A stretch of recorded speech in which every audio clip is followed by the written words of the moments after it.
والإكرام على أشرف الأنبياء في كل حين وآن وعلى آله وأصحابه الكاملين في العدل والإحسان.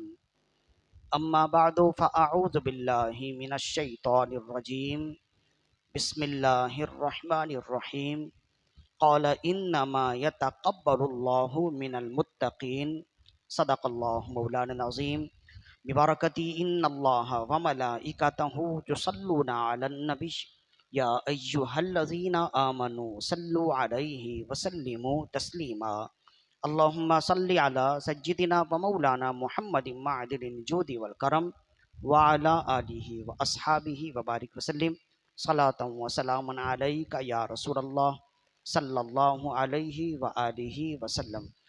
حمد و صلات کے بعد خالق کائنات کی عطا سے فقط اس کی دی ہوئی توفیق سے ہم ایک مرتبہ پھر محفل درس قرآن درس حدیث میں موجود ہیں. قبل اس کی گفتگو کا آغاز کیا جائے، ایک مرتبہ اپنے آقا و مولا صلی اللہ علیہ وسلم کی بارگاہ میں بلند آواز سے انتہائی محبت و خلوص کے ساتھ درود و سلام کے نذرانے پیش کیجیے. اللہم صلی علی سیدنا و مولانا محمد طب القلوب و دوائها وعافیت الابدان و شفائها ونور الابصار و ضیائها وروح الارواح و غذائها وعلى آلہ واصحابہ وبارک وسلم. صلاۃ و سلام علیک یا رسول اللہ صلی اللہ علیہ وآلہ وسلم. ماہ ذوالحجہ میں دو اہم کام کیے جاتے ہیں بطور عبادت، اور یہ دونوں کام انتہائی اہم ہیں، جس سے مسلمانوں کی اکائی یکجہتی کا اظہار بھی ہوتا ہے، مسلمانوں کی اکثریت کا اظہار بھی ہوتا ہے.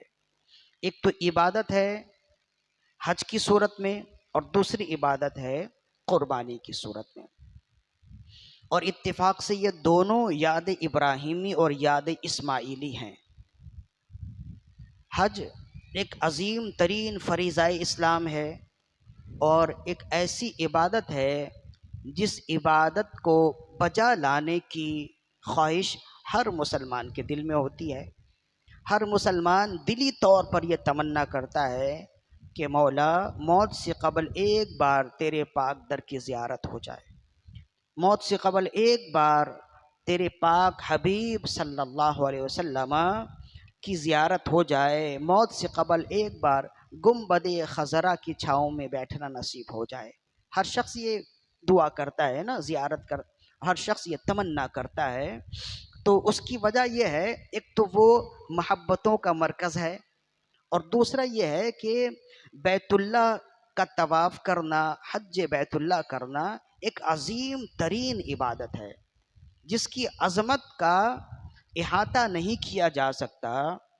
اور ایک عظیم ترین عبادت کے ساتھ ساتھ مسلمانوں کی یکتائی کا مظہر بھی ہے کہ کسی بھی عبادت میں مسلمانوں کی یکتائی اتنی نظر نہیں آتی جتنی حج میں ہے. اب جب ایک ہی جگہ ایک ہی تمام مسلمان ایک ہی جگہ ایک طرح کا لباس پہنے اور ایک طرح کی بولی میں اللہم لبیک اللہم لبیک جب کہہ رہے ہوتے ہیں، تو اس عبادت کا منظر ہی الگ ہوتا ہے، دیکھنے والا بھی مسحور کن ہو جاتا ہے. اہل ایمان کے لیے یہ عبادت اور اس عبادت کو دیکھنا دلوں میں ٹھنڈک کا باعث ہوتا ہے، اور جو منکرین اسلام ہیں ان کے لیے رعب اور دبدبا کا باعث ہوتا ہے. وہ سمجھ جاتے ہیں، انہیں معلوم ہوتا ہے کہ مسلمانوں کی اتنی بڑی تعداد ہے، اتنا بڑا اجتماع ہوتا نہیں کسی دوسرے مقام پر، کسی دوسرے مذہب میں اتنا بڑا اجتماع نہیں ہوتا.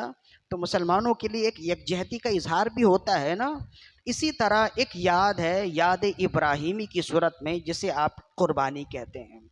تو قربانی بھی ایک تو عبادت ہے، اور دوسری اہل ایمان کے لیے آنکھوں کی ٹھنڈک ہے، اور منکرین اسلام کے لیے اس میں ڈر ہے کہ جو لوگ خاک و خون سے ایسے کھیل رہے ہوتے ہیں، اگر ہمیں موقع مل گیا تو وہ کب ہمیں چھوڑیں گے. ایک ڈر کی بات ہوتی ہے نا، ایک خوف دل میں آتا ہے. تو اس میں مزید بھی اس کے فلسفے ہیں جو اگلی نشستوں میں انشاءاللہ ہم بیان کریں گے۔ تو قربانی بھی ایک عظیم ترین عبادت ہوئی جو ہم نے مختصراً بیان کر دیا۔ تو قربانی کی لغوی تعریف کیا ہے؟ ما یتقرب بہ الی اللہ، قربانی وہ عبادت جس کے ذریعے اللہ کا قرب حاصل کیا جائے، وہ قربانی ہے۔ اور انسانیت کی تاریخ جتنی پرانی ہے قربانی کی تاریخ بھی اتنی پرانی ہے۔ قربانی بطور عبادت تمام نسلوں میں، تمام مذاہب میں رہی، اس کی شکلوں میں تبدیلی ہوتی رہی، اس کے احکام میں، اس کی صورتوں میں، اس کے طریقہ کار میں تبدیلی ہے، لیکن بطور عبادت تمام نسلوں میں، تمام سابقہ میں قربانی بطور عبادت ہے۔ سب سے پہلی قربانی سب سے پہلے نبی کے دور میں ہے، جس کا ذکر قرآن مجید میں بھی ہوا، جو آیت ہم نے تلاوت کی۔ پس منظر بہت ہی مشہور اور معروف ہے، زیادہ دورانیہ کا یہ درس ہے نہیں، بہت مشہور اور معروف واقعہ ہے۔ حضرت آدم علیہ السلام جب دنیا میں تشریف لائے تو ایک مرد اور ایک عورت ہے نا، اب آپ ہی سے نسل انسانی کی بقا ہے، ہم آپ ہی کی اولاد میں سے ہیں نا۔ تو اس زمانے میں ہوتا یہ کہ اب نسل انسانی کی بقا بھی ہے، نسل انسانی کو ترویج بھی دینا ہے، ان کے لیے ارتقائی مراحل بھی ہیں۔ تو ہوتا یہ کہ بھائی بہنوں میں آپس میں نکاح ہوتے، لیکن اس کے لیے بھی ایک ضابطہ تھا۔ حضرت آدم علیہ السلام کے یہاں جناب حوا سلام اللہ علیہ سے جتنی اولادیں ہوئی وہ سب جڑواں ہوتی تھی، سب دو دو ہوتے تھے، ایک بیٹا اور ایک بیٹی۔ اور پھر دوسرے حمل سے جب بچے ہوتے وہ بھی دو ہوتے، ایک بیٹا اور ایک بیٹی۔ تو یہ جو ایک ساتھ ہوئے نا بھائی بہن، یہ حقیقی معنوں میں بھائی بہن ہوتے، اور جو دوسرے حمل سے بھائی بہن ہوئے وہ حقیقی معنوں میں بھائی بہن نہیں ہوتے۔ تو دوسرے حمل سے جو بچی ہوتی، جو لڑکی ہوتی، پہلے حمل کے لڑکے سے ان کا نکاح ہو جاتا تھا، پہلے حمل سے ان کا نکاح ہو جاتا۔ یہی طریقہ تھا، اس لیے کہ ابھی تو انسانیت کی بقا کو بھی تو قائم رکھنا ہے نا، تو انسانیت کے بقا کے لیے یہ طریقہ تھا، اور وہ اللہ کے نبی ہیں اور اللہ نے آپ کو یہ طریقہ بتایا، آپ نے اسی طریقے سے عمل کیا۔ حتیٰ کہ حضرت آدم علیہ السلام جب دنیا سے گئے تو 40 سے 44 آپ کے اپنے بچے تھے، اپنی اولادیں تھیں، اور پھر اولاد کی اولاد، اولاد کی اولاد، اس کی تعداد 40,000 کے قریب ہو گئی تھی۔ یعنی کہ جب آدم علیہ السلام جب اس دنیا سے گئے تو اچھا خاصا انسانوں کا ایک قبیلہ آباد ہو گیا تھا، اور پھر انہی 40,000 میں سے چلتے چلتے پھر آج ساری دنیا میں جہاں بھی آپ چلے جائیں وہاں انسان موجود ہیں، چاہے سمندروں میں چلے جائیں، جزیروں میں چلے جائیں، یا زمین کے کسی خطے میں چلے جائیں، انسان موجود ہیں۔ تو یہ انسان جہاں پہ بھی ہے نا، یہ سب شاخیں ہیں، اور ان کی جڑ آدم و حوا سلام اللہ علیہ رضی علیہم السلام، ان کے ساتھ جا کر ان کی جڑ ملتی ہے۔ یعنی اگر اسے پھیلایا جائے تو ساری دنیا میں انسان ہے، سمیٹا جائے تو ایک آدم سے ہم سب نکلے ہیں۔ اسی وجہ سے آدم علیہ السلام کی اولاد ہونے کی وجہ سے ہمیں آدمی کہا جاتا ہے۔ ہمارا جو ہے نا تعلق، ہماری نسبت دو طرح سے ہے۔ جسمانی نسبت کے لحاظ سے ہم آدمی ہیں، آدم علیہ السلام سے نسبت ہے، اور روحانی لحاظ سے ہم محمدی ہیں، رسول اللہ سے روحانی نسبت ہماری ہے۔ تو آدم علیہ السلام ہمارے جسمانی باپ ہیں، اور رسول اللہ صلی اللہ علیہ وسلم ہمارے روحانی باپ ہیں۔ تو اب جب جسمانی تعلق کا لحاظ کریں گے آپ کی صحت اچھی رہے گی، جسمانی تعلق کا لحاظ کریں گے، اپنے جسم کو اچھا رکھیں گے، آپ کی صحت اچھی رہے گی۔ اسی طرح روحانی تعلق کا خیال رکھیں گے، آپ کا عقیدہ اچھا رہے گا، آپ کے اندر روحانیت کا غلبہ رہے گا۔ تو یہ طریقہ تھا۔ اب آدم علیہ السلام کی دو اولادیں یکے بعد دیگرے ہوئی، قابیل کے ساتھ ان کی بہن پیدا ہوئی اقلیمہ، اور حابیل کے ساتھ ان کی بہن پیدا ہوئی لیوزا۔ تو اب قابیل کے ساتھ جو اقلیمہ پیدا ہوئی، ان دونوں کا نکاح تو اس سے نہیں ہو سکتا تھا۔ قابیل اور اقلیمہ یہ دونوں آپس میں سگے بھائی بہن ہوئے، اور حابیل کے ساتھ لیوزا پیدا ہوئی، ان دونوں کا ان سے نکاح نہیں ہو سکتا تھا۔ تو جب یہ لوگ جوان ہوئے تو اللہ کے نبی آدم علی نبینا علیہ الصلوۃ والسلام نے دستور کے مطابق، اللہ کے حکم کے مطابق ان کے درمیان میں فیصلہ رکھا کہ بھائی قابیل سے فرمایا کہ تمہارا نکاح لیوزا سے کروں گا، اور حابیل سے فرمایا تمہارا نکاح اقلیمہ سے ہوگا، اس لیے کہ تم دونوں آپس میں کراس ہو، لیکن ساتھ ساتھ جو ایک حمل سے ہیں وہ سگے بھائی بہن ہیں، اس کے علاوہ بھائی بہن نہیں ہیں۔ اقلیمہ حسن اتفاق سے بڑی خوبصورت تھی، تو قابیل نے کہا یہ فیصلہ مجھے منظور نہیں ہے، یہ فیصلہ مجھے منظور نہیں ہے، یہ میرے ساتھ پیدا ہوئی ہے، یہ اس بات کی دلیل ہے کہ یہ میرے لیے ہے، اللہ نے اسے میرے عقد میں پیدائشی طور پر دے دیا ہے، اگر پیدائشی طور پر میرے عقد میں نہ آتی تو یہ میرے ساتھ پیدا ہی نہ ہوتی۔ اللہ کے نبی آدم علی نبینا علیہ الصلوۃ والسلام نے فرمایا ایسا نہیں ہے، میں جو دستور بتا رہا ہوں، میں جو طریقہ بتا رہا ہوں، میں جو حکم دے رہا ہوں، یہ میری اپنی مرضی سے نہیں ہے، یہ رب کے حکم کے تحت ہے، رب نے یہ فیصلہ کیا اور اسی فیصلے کو میں تمہیں بتا رہا ہوں۔ تو وہ ماننے کے لیے تیار ہی نہیں، وہ کہتا کہ آپ مجھ پر ظلم کر رہے ہیں، مجھے پسند نہیں کرتے، اور آپ اپنے دوسرے بیٹے حابیل کو پسند کرتے، جبھی خوبصورت بیٹی اسے بیاہنا چاہتے، اور جو خوبصورتی میں کمی ہے وہ آپ مجھے دینا چاہتے۔ تو ہر ایک کے ذہن میں یہ بات آتی ہے، شیطان بھی تو ساتھ ساتھ ہی لگا ہوا ہے نا۔ تو آدم علی نبینا علیہ الصلوۃ والسلام نے فرمایا میرا فیصلہ ازلی فیصلہ، ہمیشہ کا فیصلہ اور رب کی جانب سے ہے۔ تو وہ کہنے لگا یہ رب کا فیصلہ نہیں، یہ آپ کا فیصلہ ہے۔ جب اس نے یہ اعتراض کیا تو آدم علیہ السلام نے فرمایا اگر تمہیں پتہ چل جائے کہ یہ رب کا فیصلہ ہے تو مانو گے؟ اس نے کہا بالکل مانوں گا۔ تو آپ نے فرمایا تم دونوں اپنی اپنی قربانی پیش کرو، جس کی قربانی رب کی بارگاہ میں قبول ہو جائے گی، یہ اس بات کی دلیل ہوگی کہ اقلیمہ اس کے لیے ہے، تب تو مانو گے؟ تو کہا پھر تو ماننے کے لیے اس کے علاوہ تو کوئی چارہ ہی نہیں ہے، اپنی اپنی قربانی پیش کرو۔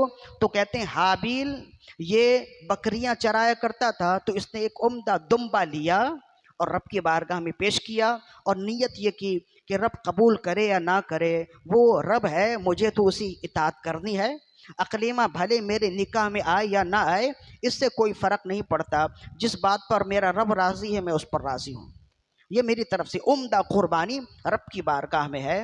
اب جب قابل کی باری آئی، وہ کھیتی باڑی کرتا تھا، تو اس نے ان رب کی بارگاہ میں قربانی پیش کرنے کے لیے ان اناجوں کو تجویز نہیں کیا، چنا نہیں، بلکہ عمدہ اعلیٰ ردی جو اناج اس کے ہاتھ آئے اس نے انہیں ایک جگہ جمع کیا اور لا کر پیش کر دیا۔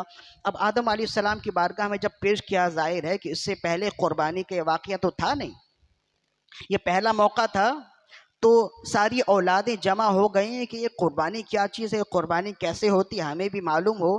تو آدم علیہ السلام سے جب بچوں نے کہا تو آپ نے فرمایا ایک اونچا ٹیلا اور ایک بڑا سا پتھر، بڑا سا چٹان، اسے صاف کیا گیا۔ آپ نے فرمایا اپنی دونوں کی قربانی ادھر رکھ دو، آسمان سے ایک آگ آئے گی اور وہ آگ ان دونوں میں سے کسی ایک کو کھا جائے گی، وہ چلی جائے گی، لہذا جس کی آسمان سے آگ آئے اور جس کی قربانی اس آگ کے ساتھ ختم ہو جائے، یہ اس بات کی دلیل ہے کہ رب نے اس کی قربانی قبول کر لی ہے۔ اب دونوں نے اپنی قربانی پیش کی اور انتظار کرنے لگے، آسمان سے ایک بجلی چمکی، ایک اچانک سی بجلی چمکی اور ایک آگ کی لہر آئی، اور حابیل کی قربانی جو دمبے کی شکل میں تھی وہ اللہ کی بارگاہ میں پہنچ گئی۔ تو سب نے کہا کہ حابیل نے خلوص نیت سے اللہ کی بارگاہ میں پیش کی اور اللہ نے اس کی قربانی قبول کی، یہ اس بات کی دلیل ہے کہ اقلیمہ کو اللہ نے اسی کے لیے تجویز کر لیا ہے۔ تو اب جب یہ بات ہوئی تو ہونا تو یہ چاہیے کہ جب قربانی پیش ہو گئی اور اللہ کی بارگاہ سے بھی یہ اشارہ اور نشانی مل گئی کہ یہ ٹھیک ہے اور یہ غلط ہے، تو اسے مان لینا چاہیے نا۔ لیکن جس کے سر پر شیطان سوار ہو جائے پھر وہ کسی کی نہیں مانتا، حالانکہ جو شریف النفس ہوتے ہیں ان کے لیے تو اتنا ہی کافی ہے کہ باپ کا فیصلہ ہے۔ باپ والدین اپنی اولاد کے لیے کبھی بھی غلط فیصلہ نہیں کرتے، ان کے تمام تر فیصلے حق بجانب ہوتے ہیں، مبنی بر حکمت ہوتے ہیں۔ یہ بچے جب خود باپ بنتے ہیں نا تو پھر کہتے ہیں کہ ہمارے والدین نے جو فیصلہ کیا تھا وہ صحیح کیا تھا. ہر بات ہر وقت میں سمجھ نہیں آتی ہے. جب بیمار بچہ ہوتا ہے نا اسے کڑوی دوائیں دی جاتی ہیں تو بچہ دل میں کہتا ہے کہ والدین اس کے ساتھ ظلم کر رہے ہیں، لیکن جب وہ انہی دوائیوں سے ٹھیک ہو جاتا ہے تو پھر بچہ کہتا ہے والدین میرے ساتھ صحیح کر رہے تھے. تو اپنے آپ کو والدین کا تابع دار رکھیے، اس میں اللہ کی بھی رضا ہے اور والدین کی بھی رضا ہے. تو ہونا تو یہی چاہیے تھا، لیکن وہ تو بفر گیا، شیطان اس کے ساتھ تھا. تو جب یہ قربانی کا سلسلہ بھی ہو گیا تو یہ بات واضح ہو گئی کہ حق کدھر ہے اور باطل کدھر ہے. اللہ کے نبی نے فیصلہ کر دیا اور حضرت آدم علیہ السلام اس فیصلے کے بعد اللہ کی بارگاہ میں چلے گئے حج کرنے کے لیے. ظاہر ہے کہ آپ ہند میں رہتے تھے، آپ کا نزول تو ہندوستان میں ہوا نا، سرندیپ میں ہوا، سری لنکا پہ ہوا. آج بھی آپ کے قدموں کے نشان وہیں موجود ہیں اونچے سے پہاڑ میں. وہ ہندوستان کا ہی حصہ تھا، اب ایک الگ ریاست ہے، ورنہ وہ ہند ہی تھا. تو اللہ کے نبی آدم علیہ السلام نے ہندوستان سے بیت اللہ کا حج فرمایا. 70 حج فرمائے ہیں پیدل چلتے ہوئے، زندگی میں 70 حج فرمائے پیدل سفر کر کے. تو آپ حج کے لیے نکل گئے، اور جب حج کے لیے نکلے تو قابل نے دیکھا کہ راستہ صاف ہے. اس نے اپنے بھائی سے کہا کہ تمہاری قربانی پیش ہوئی، میری قربانی قبول نہیں ہوئی، میں تمہیں قتل کر دوں گا. تو اس وقت قرآن مجید کی اس آیت میں جو واقعہ ہے نا اسی واقعے کی طرف اشارہ ہے. تو کہا وَاتْلُ عَلَيْهِمْ نَبَأَ ابْنَيْ آدَمَ بِالْحَقِّ إِذْ قَرَّبَا قُرْبَانًا فَتُقُبِّلَ مِنْ أَحَدِهِمَا وَلَمْ يُتَقَبَّلْ مِنَ الْآخَرِ قال لأقتلنك قال انما يتقبل اللہ من المتقین. یاد کرو آدم کے 2 بیٹوں کی باتیں. جب ان دونوں نے قربانی پیش کی تو اللہ نے ایک کی قربانی قبول کر لی اور دوسرے کی قربانی قبول نہ کی گئی. تو وہ کہنے لگا میں تجھے قتل کر دوں گا، میری قربانی کیوں نہ پیش کی گئی؟ تو حابیل نے کہا انما یتقبل اللہ من المتقین، اللہ تو پرہیزگاروں کی قربانی قبول کرتا ہے. بہرحال اس کے سر میں یہ بات آ گئی کہ اس کی وجہ سے میری ذلت ہوئی ہے، کچھ بھی ہو جائے میں نے تو اقلیمہ کو حاصل کرنا ہی ہے. لہذا شیطان نے کہا کہ اسے راستے سے ہٹا دو، ابھی باپ بھی درمیان میں نہیں ہے، اسے راستے سے ہٹا دو. تو اب اسے کسی بھی طرح سے قابل نے حابیل کو قتل کر دیا. مختلف روایات ہیں کہ قتل کیسے کیا گیا، اس لیے کہ یہ پہلا موقع تھا قتل کا، بھی کسی کو معلوم ہی نہ تھا کہ کوئی قتل بھی ہوتا ہے، کوئی مر بھی جاتا ہے. تو کہا 2 پتھروں کے بیچ میں اس کا سر رکھ کر کچل دیا. اس طرح سے اور بھی مزید روایات موجود ہیں. بہرحال اسے مار دیا. اب مارنے کے بعد اس کا کیا کرے؟ وہ اسے لیے پھرتا رہا، ایک بڑے سے مشکیزے میں ڈالے 40 دنوں تک. روایات میں مزید اور دنوں کا بھی اضافہ ہے. وہ پھرتا رہا، اس کی لاش صحیح رہی، نیک بندہ تھا نا، اس کی لاش میں کوئی تبدیلی نہیں آئی. وہ پھرتا رہا اور سوچتا رہا اس کا میں کیا کروں، کچھ سمجھ نہ آئے، اس لیے کہ پہلا موقع تھا. پھر کہتا ہے ایک درخت کے نیچے لاش کو لیے بیٹھا تھا تو اللہ تعالیٰ نے ایک کوے کو بھیجا. 2 کوے تھے، آئے آپس میں لڑے اور ان میں سے ایک مر گیا. تو پھر جس کوے نے اسے مارا تھا اس نے زمین کورید کر اس مردہ کوے کو زمین میں ڈال دیا، دفن کر دیا. تو جب اس نے دفن کیا تو وہ سمجھ گیا اچھا مردے کو ایسے ہی زمین میں دفن کرتے ہیں. تو پھر اسے یہ سیکھ مل گئی. فبعث اللہ غرابا یبحث فی الارض لیریہ کیف یواری سوءۃ اخیہ. اللہ نے کوے کو بھیجا تاکہ وہ اسے سکھا دے کہ بھائی کی لاش کیسے وہ چھپائے. تو بہت ساری چیزیں انسانوں نے جانوروں سے سیکھی ہیں. مفتی احمد یار خان نعیمی رحمہ اللہ نے یہاں ایک پوری لسٹ بتائی ہے، وہ بھی بہت ہی اچھی گفتگو ہے. ابھی تو موضوع نہیں ہے، انشاءاللہ پھر ہم کبھی اس پر گفتگو کریں گے. اس سے ایک اور بھی سیکھ ملتی ہے، جب اچھی چیزیں سیکھنے کو مل جائے نا تو یہ نہ دیکھیں کہ سکھانے والا چھوٹا ہے. جہاں سے کلمۃ الحکمت دالۃ للمؤمن اینما وجدہا اخذہا او کما قال. علم کی باتیں مومن کی میراث ہیں، وہ جہاں سے ملے اسے لے لیتا ہے. تو بعض اوقات چھوٹے چھوٹے بچے ایسے کام کی بات بتا دیتے ہیں کہ بڑوں کو بھی وہ باتیں معلوم نہیں ہوتی ہیں. تو سیکھ جو ہے نا کہیں سے بھی آ جائے اس میں شرمندہ نہیں ہونا چاہیے. سیکھنے اور سکھانے میں چھوٹا بڑا کوئی نہیں ہوتا ہے. ایک بات یہاں سے معلوم ہوئی. پھر وہ لیے پھرتا رہا اور معاملات ایسے ختم ہو گئے. مزید اور بھی باتیں ہیں اس پر جو آئندہ گفتگو کا موضوع بنیں گی. تو بہرحال وہ اقلیمہ کو لے کر بھاگ گیا، یمن چلا گیا، اپنے بھائی کو دفنایا، اقلیمہ کو یمن لے کر بھاگ گیا اور وہاں جا کر اس نے بت پرستی شروع کر دی. تو بت پرستی کا آغاز کرنے والا سب سے پہلے یہی ہوا، اور پھر بت پرستی کے ساتھ ساتھ ناچ گانوں کا بھی آغاز ہو گیا. جب اس کی اولاد بڑی ہوئی تو وہاں ناچ گانوں کا بھی سلسلہ ہوا، زنا کا بھی آغاز وہیں سے ہوا.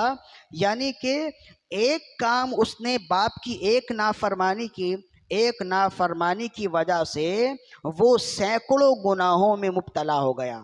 اس سے معلوم ہوا نا کہ اولاد کے لیے یہ خیر کا راستہ ہوتا ہے، ورنہ بسا اوقات بچے والدین کی ایک نافرمانی کر کے زندگی بھر پچھتا رہے ہوتے ہیں، ایسے پھنستے ہیں کہ نکلنے کا راستہ نہیں ملتا. اس میں بھی بہت ساری سیکھ ہمارے لیے موجود ہے کہ باپ کی طرف آئیں تو یہ سیکھ ہے، اور اگر نبی کی طرف جائیں تو نبی کے ایک فرمان پر عمل نہ کرنے سے وہ کافر بھی ہو گیا، مشرک ہو گیا، بت پرست ہو گیا، گانے باجے کا رسیہ ہو گیا، وہ زانی ہو گیا، اس کی پوری اولاد خراب ہو گئی. جس سے معلوم ہوا کہ نبی کی بات کو نہ ماننا کتنی بڑی نحوست ہے کہ پوری نسلوں میں چلتی ہے. ایک بات کا انکار کیا تو اتنا کچھ ہو گیا. وہ تو رسول اللہ کی رحمت ہے کہ ہم تو دن بھر میں کتنی باتوں کا انکار اگرچہ زبان سے نہیں لیکن عملی طور پر کر رہے ہوتے ہیں. اس کے باوجود اللہ نے ہمیں بخشا ہوا ہے، اللہ نے ہمیں محفوظ رکھا ہوا ہے. یہ رسول اللہ صلی اللہ علیہ وسلم کی رحمتوں سے ہے. تو بہرحال یہ تو سلسلہ ہوا. اب اقلیمہ کو تو وہ لے کر بھاگ گیا، لیکن لیوزا تو تنہا رہ گئی نا، اس کا شوہر تو مر گیا. تو 5 سال کے بعد پھر حضرت شیس علیہ السلام پیدا ہوئے. یہ تنہا پیدا ہوئے تھے. یہ حضرت آدم علیہ السلام کے پہلے وصی ہیں اور پہلے آدم علیہ السلام کی نسل میں پہلے نبی ہیں. آدم علیہ السلام کے بعد یہ تنہا پیدا ہوئے تھے، اس لیے کہ لیوزا کا نکاح تو کرنا تھا. ان کے علاوہ جتنی اولادیں پھر پیدا ہوتی رہیں وہ جوڑ جوڑ میں پیدا ہوتی رہیں. حضرت شیس علیہ السلام تنہا پیدا ہوئے، پھر لیوزا کا نکاح ان سے کیا گیا، تو پھر نسل انسانی کا سلسلہ ہوا. یہاں بتلانا مقصود یہ ہے کہ یہ ہے تاریخ قربانی جو ہم نے اختصاراً بیان کر دیے ہیں. تاریخ قربانی کا آغاز وہیں سے ہوتا ہے جہاں سے انسانوں کا آغاز ہوتا ہے. تو ہم جو قربانی کر رہے ہیں نا، یہ کوئی نیا عمل نہیں ہے. قربانی کا طریقہ الگ ہو سکتا ہے لیکن قربانی بطور عبادت ہر زمانے میں رہی. اگلی نشست میں بھی ہم اس پر گفتگو کریں گے. اب یہی قربانی پھر چلتی چلتی اللہ کے نبی حضرت ابراہیم علیہ نبینا علیہ صلاۃ والسلام کی زندگی تک پہنچتی ہے، ان کے دور تک پہنچتی ہے. تو پھر وہ واقعہ ہے حضرت ابراہیم اور حضرت اسماعیل علیہم الصلاۃ والسلام کا، کہ انہوں نے اپنے باپ نے اپنے بیٹے کو ذبح کیا، اور جب ذبح کر رہے تھے تو جنت سے ایک دمبا آیا، جبریل امین لے کر آئے. قرآن مجید نے کہا وَفَدَيْنَاهُ بِذِبْحٍ عَظِيمٍ، ہم نے اسماعیل کے بدلے ان کے لیے ایک ذبح عظیم عطا کر دیے. وہ ذبح عظیم کون سا کیا تھا؟ تو وہ جنت کا ایک دمبا تھا. اللہ نے جبریل امین سے فرمایا جبریل جلدی جنت میں جاؤ، دمبا لے کر پہنچو، ادھر گلے پر چھری چلنے ہی والی ہے. تو جیسے ہی چھری چلنے والی تھی چھری رک گئی، اور جب حضرت ابراہیم علیہ السلام نے آنکھوں سے پٹی ہٹائی تو بیٹا تو ساتھ ہی کھڑا تھا، دمبا ذبح ہوا تھا. تو یہ قربانی ہے جس کا تسلسل ہمارے لیے. اب یہ تسلسل کیا ہے؟ خوبصورت بات ہے. ابن عباس رضی اللہ عنہما فرماتے ہیں کہ حضرت حابیل کی قربانی جو قبول ہوئی تھی، جو آگ لے کر گئی تھی، وہی دمبا جنت میں پل رہا تھا. اور جب حضرت اسماعیل علیہ السلام کی قربانی کی ضرورت پڑی تو اللہ نے وہی دمبا دوبارہ بھیجا. تو یہ تسلسل ہے نا. اب وہی حضرت آدم علیہ السلام کے بیٹے کی قربانی ابراہیم علیہ السلام تک آئی، اور پھر ان کی جانب سے قربانی منتقل ہوتی ہوئی ہم تک آئی. جب ہم قربانی کرنے لگے تو صحابہ کرام نے عرض کی یا رسول اللہ ما ہی الاضاحی، یہ قربانی کیا ہے؟ آپ نے فرمایا سنت ابیکم ابراہیم، تمہارے باپ ابراہیم علیہ السلام کی سنت ہے. تو یہ ایک تسلسل ہے، کڑی سے کڑی ملی ہوئی ہے. اگر آپ غور کریں گے نا تو تمام قربانیوں کو آپ ایک جگہ جمع کر دیں گے. لہذا یہ قربانی بطور عبادت اس زمانے سے لے کے اس زمانے تک ہے اور ہر زمانے تک ہے. یہاں تک گفتگو ہو گئی، اس پر مزید بھی انشاءاللہ گفتگو ہوگی اگلی نشست میں. یہاں چند باتیں ہیں جو غور طلب ہیں. سب سے پہلی بات اس میں سے معلوم، بہت ساری باتیں تو بیچ بیچ میں ہم نے بتا دیے، قربانی کے شرائط مسائل پہ بھی ہم اگلی نشست میں گفتگو کریں گے. ابھی ہیں میرے خیال سے 3 نشستیں مزید اور ہمیں مل جائیں گی، تو انشاءاللہ اس پہ بھی گفتگو کریں گے. تو سب سے پہلی بات یہ ہے کہ انما یتقبل اللہ من المتقین، اللہ تعالیٰ پرہیزگاروں کی قربانی قبول فرماتا ہے. لہذا قربانی جو بھی کرے وہ خلوص سے نیت رکھے، لوگوں کو دکھانے کے لیے نہیں. آج کل جو ہے نا قربانی میں مقابلے بازیاں ہو رہی ہیں. فلاں نے 50 لاکھ کا جانور خریدا تو میں 60 لاکھ کا جانور خریدوں، اس نے اتنا تگڑا جانور خریدا تو میں اس سے زیادہ وزنی جانور خریدوں، اس نے اس نسل کا جانور خریدا تو میں اس نسل کا جانور خریدوں. تو یہ سمجھ لیجئے 50 لاکھ ہو یا کروڑوں کا جانور ہو، کتنا ہی اعلیٰ ہو، اگر تمہاری قربانی میں اخلاص کی نیت نہیں ہے تو اللہ کے بارگاہ میں مکھی کے پر برابر بھی اس کی حیثیت نہیں ہے.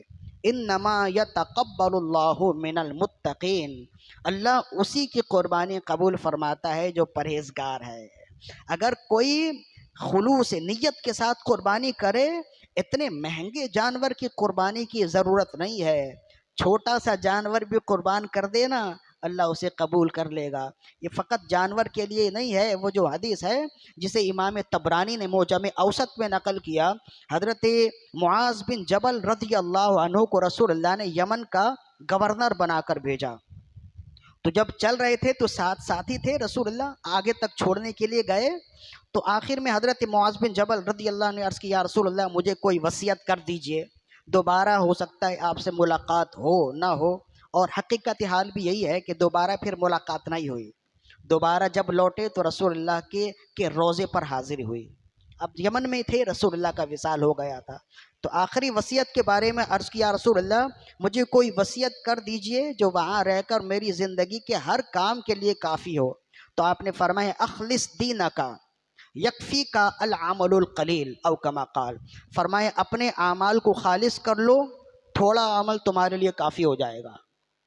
تھوڑا عمل، زیادہ عمل کی ضرورت نہیں ہے. اللہ کی بارگاہ میں مقبولیت کے لیے کوانٹیٹی کی ضرورت نہیں ہے، کوالٹی کی ضرورت ہے. بہت زیادہ ہو جائے لیکن ہے کچھ بھی نہیں تو کچھ نہیں ہے، لیکن تھوڑا ہو اس میں کوالٹی ہو تو بہت کچھ ہے. لیبلوکم ایکم احسن عملا، اللہ نے زندگی اور آخرت، زندگی اور موت اس وجہ سے بنائی ہے کہ وہ دیکھے کہ تم میں سے اعلیٰ اور اچھے اعمال کون کر سکتا ہے. احسن عملہ کہا نا، اکثر عملہ نہیں کہا. کہ اللہ نے تمہیں زندگی اس وجہ سے دی تاکہ وہ دیکھے تم میں سے بہت اعمال کون کرتے، یہ نہیں، احسن عملہ، اچھے اعمال کون کرتا ہے. تو اللہ کی بارگاہ میں کوالٹی دیکھتے ہیں، کوانٹیٹی نہیں دیکھتے ہیں. تو قربانی کیجئے، دکھاوے کے لیے نہ کیجئے، اللہ کی رضا کے لیے کیجئے. چھوٹا جانور ہوگا، ایک حصہ ہی ہوگا، اگر آپ نے خلوص نیت سے کی ہے تو وہ اللہ کی بارگاہ میں پہنچے گا. اور ایسا پہنچے گا، رسول اللہ نے فرمایا قربانی کے جانور کا خون زمین میں بعد میں گرتا ہے، رب کی بارگاہ میں پہلے پہنچ جاتا ہے، یعنی اس کا ثواب پہنچ جاتا ہے، اس کی مقبولیت پہنچ جاتی ہے. تو اس طرح سے خوش دلی کے ساتھ فطیبو بہا نفسا، خوش دلی کے ساتھ قربانی کیجئے. لہذا جنہوں نے نیت کی ہے وہ خوش دلی کے ساتھ قربانی کیجئے، اپنے اعمال میں اخلاص رکھیے. انشاءاللہ اتوار کے دن بقیہ مزید اور بھی گفتگو ہیں اس کے فرائض، اس کے شرائط و واجبات سے حوالے سے، انشاءاللہ وہ ہم گفتگو اگلی نشست میں کریں گے. اللہ تعالیٰ سے دعا ہے کہ ہماری آج کی حاضری اپنے بارگاہ میں قبول و مقبول فرمائے. وما علینا الا البلاغ المبین. الحمد